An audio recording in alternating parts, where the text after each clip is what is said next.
বিসমিল্লাহির রহমানির রহিম। আসসালামু আলাইকুম। আশা করি সবাই ভালো আছেন। আলহামদুলিল্লাহ আমরাও ভালো আছি। তো আজকে 17% একটা বাড়ির ভিডিও নিয়ে আসছি। এই যে এখান থেকে ওই কর্নার পর্যন্ত, তারপরে এই যে ওই কর্নার পর্যন্ত, তারপরে এখান থেকে সোজা আসি এই কর্নার, তারপরে এখান থেকে আসি পুরাটা একদম স্কোয়ার আছে। হ্যাঁ, যারা নেবেন তারাই যোগাযোগ করবেন। সুন্দর পরিবেশে 17% বা 17 ডিসিমের বাড়িটি বিক্রি করা হবে।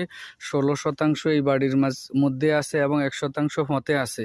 তো ঠিকানাটা হলো নোয়াখালী জেলা কবিরহাট উপজেলা 3 নং দানসিডি ইউনিয়ন নলুয়া গ্রাম। এই যে চলাচলের পথ, ওই যে সামনে সরকারি রাস্তা থেকে এটা আসছে বাজানো চলাচলের পথটা। সুন্দর পরিবেশে 17%-র বাড়িটি বিক্রি করা হবে। ইমার্জেন্সি টাকার প্রয়োজন। একবারে প্রায় 20-25টা নারকেল গাছ আছে, সুন্দরভাবে বাধাই করা আছে। যারা নেবেন যোগাযোগ করবেন। প্রতি শতাংশ বা প্রতি ডিসিমের মূল্য হবে 45,000 টাকা। 45,000 টাকা। আলোচনা সাপেক্ষে কিছু কমবে। সবাইকে ধন্যবাদ।